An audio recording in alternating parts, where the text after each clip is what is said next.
Bonjour et bienvenue à tous dans cette nouvelle vidéo. Je vais essayer de vous présenter BizTalk Server, le produit Microsoft. C'est un serveur de gestion des processus métiers, Business Process Management. À travers l'utilisation d'adaptateurs conçus pour communiquer avec les différents systèmes logiciels utilisés par les grandes entreprises, BizTalk permet à celles-ci d'intégrer et d'automatiser leurs processus métiers. Donc je me présente avant de commencer, Bentleba Salahdine, consultant IT. J'interviens dans le domaine du décisionnel ainsi que sur les technologies Microsoft, notamment BizTalk Server et SQL Server. Le besoin aujourd'hui, c'est de faire communiquer plusieurs applications entre elles, des applications de différentes machines, de différents organismes. Prenons comme exemple 4 applications A, B, C et D, chacune d'une entité différente. Si on veut maintenant faire communiquer chaque application avec les 3 autres, nous avons besoin d'établir des liens entre chaque 2 applications différentes. Et donc on se retrouve avec un bon plat de spaghetti à la fin, avec tous ces liens. Dans cet exemple, on n'a que 4 applications, mais imaginez encore plus si on a des dizaines d'applications.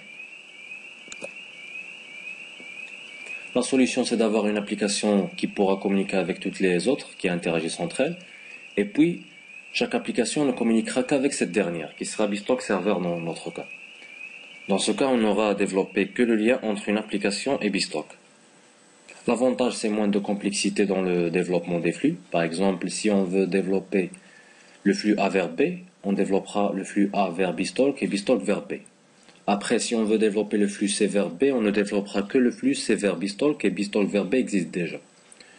Aussi, on peut faire une surveillance centralisée, tracer toutes les activités facilement et bien gérer sa communication. Les messages d'erreur, BizTalk peut stocker les messages qui tombent en erreur et les rejouer après selon d'autres critères. Vous voyez que plus on a d'applications dans le système, plus on a moins de développement avec l'utilisation de BizTalk, bien sûr. Donc BizTalk est utilisé comme un EAI, intégration d'applications d'entreprise. Dans ce cas, BizTalk permet la communication d'applications qui sont nativement incapables de communiquer entre elles. Les applications peuvent tourner sous des plateformes, des formats de données ou des modèles de sécurité incompatibles. BizTalk offre une architecture évolutive qui centralise le flux d'informations échangées. On peut l'utiliser comme un B2B, communication entreprise à entreprise. BizTalk facilite la communication entre différentes organisations. Le produit est fourni avec des adaptateurs conviviaux pour l'échange d'informations sur Internet et supporte nativement le protocole EDI. Et par ailleurs, BizTalk offre une grande robustesse quant à la sécurité des échanges.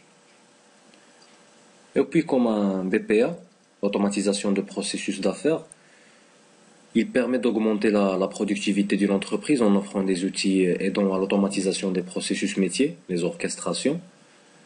Et c'est quoi une orchestration? C'est juste une description procédurale de ce qui devrait arriver aux données sur son chemin à travers le système, de façon simple.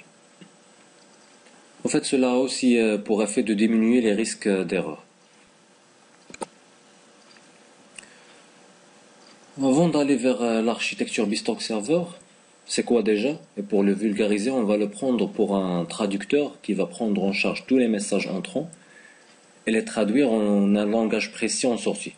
Et dans ce cas, on parle de format de message du destinataire. C'est le rôle de la poste, si vous voulez. Il reçoit les messages et prend le soin de les livrer à leur destinataire. C'est un intermédiaire entre plusieurs applications ou entités. Donc, comme je l'ai déjà dit, BizTalk est un serveur qui permet de connecter les applications, les employés et les partenaires à travers les processus. Ainsi, les développeurs ont des interfaces standards de développement. Les informaticiens ou encore les IT pros ont à leur disposition des liens directs vers les systèmes. Avec BizTalk, Microsoft a introduit les concepts de l'automation, de la gestion. Ici, dans ce schéma, on peut voir que BizTalk se positionne au milieu de tout système. Il est la destination par défaut pour chaque message. Il peut dialoguer avec plusieurs formats différents aussi. Fichiers plats, tels que fichiers texte, Excel, CSV ou autres, avec le service clientèle par exemple. En XML avec un autre service, et puis de l'Edifact avec le service logistique, et ainsi de suite. Par exemple, le service logistique va communiquer avec le service financier. Il va envoyer un message prédéfini avec le format fixé pour sa communication avec BizTalk. et ce dernier va procéder à la transformation de ce message selon un jeu de règles pour le communiquer au service financier. BizTalk a deux fonctions principales. Tout d'abord, il agit comme un tapis roulant pour les données.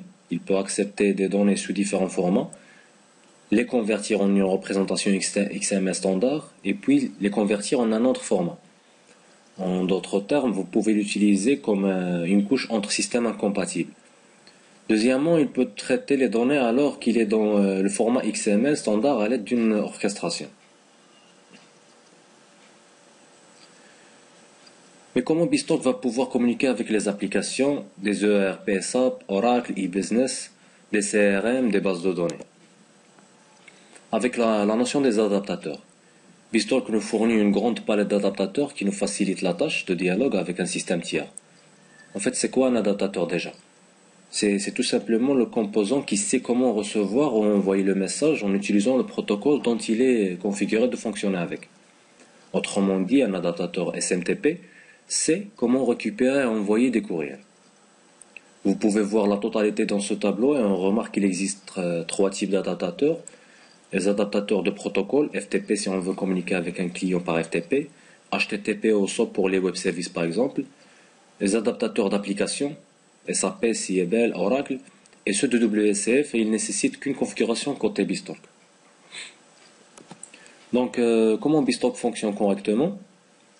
Pour avoir un acheminement correct et logique, on doit avoir au moins un receive port pour la réception de messages et un send port pour l'envoi. BizTalk reçoit un message en entrée en format quelconque. Ce message est intercepté par un adaptateur configuré dans la receive location pour recevoir un type précis de message. Dans la receive location aussi, on va choisir si on veut faire passer ce message tel qu'il est, le déchiffrer, le décrypter, le découper en plusieurs messages ou le valider. Cela se fait dans le composant pipeline. Au fait, pour pouvoir valider un message dans le pipeline lors de sa réception, il faut avoir le schéma du type de message. Après cela, on peut faire un mapping entre notre schéma et le schéma du destination directement, ou bien la meilleure façon, c'est de travailler avec le format pivot comme intermédiaire et mapper notre message vers ce format. Le format pivot, c'est un format standard intermédiaire. Il représente le contrat sur les données échangées entre deux applications. Il doit contenir un ensemble de champs permettant de supporter plusieurs types de schémas en entrée et en sortie. On effectuera ainsi une liaison entre le schéma source et ce schéma pivot, puis entre le schéma pivot et le schéma à destination. Le principal avantage de cette méthode est de réduire les impacts liés à la modification d'un des schémas applicatifs. BizTalk repose sur un mécanisme, une architecture publication-abonnement, publish-subscribe, et donc il va stocker le message dans sa base de données, la message box, pour le transmettre à un port d'envoi.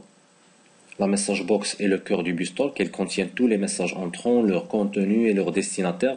Elle permet aussi d'identifier les messages non encore consommés. Après la publication du message, il y a deux façons pour associer le message à un send port. Soit routage par filtre, avec l'application d'une règle de routage direct liée au send port avec un filtre par exemple sur le nom du receive port. Et donc le send port configuré va transmettre chaque message reçu de ce receive port. La deuxième, c'est l'orchestration. Tout le process sera défini dans une orchestration et selon les règles définies dans cette dernière que le send port sera défini. Alors, même chose que dans le receive port, sauf que maintenant on peut reconstruire notre message qu'on va envoyer si on a déjà fait des modifications ou si on utilise le pivot. On doit mapper maintenant du pivot vers le format du message destinataire. Le message va passer par un send pipeline pour la validation, l'assemblage de plusieurs parties dans un seul message si c'est le cas, ou bien le crypter. Et c'est toujours l'adaptateur qui va savoir comment envoyer le message vers la destination avec l'adaptateur nécessaire. On peut avoir plusieurs destinations pour un même message. Là, on va utiliser un groupe send port. En fait, un groupe send port dispatche le même message sur tous les send ports appartenant à ce groupe, chacun avec son propre adaptateur. Donc voilà l'architecture généralement de BizTalk et comment il fonctionne. J'espère que c'était un peu clair pour vous. Je vais essayer de faire des workshops simples d'initiation prochainement. Pour toute question ou si vous avez des suggestions, n'hésitez pas à me contacter et de me suivre surtout. Et je vous dis au prochain webcast. Merci.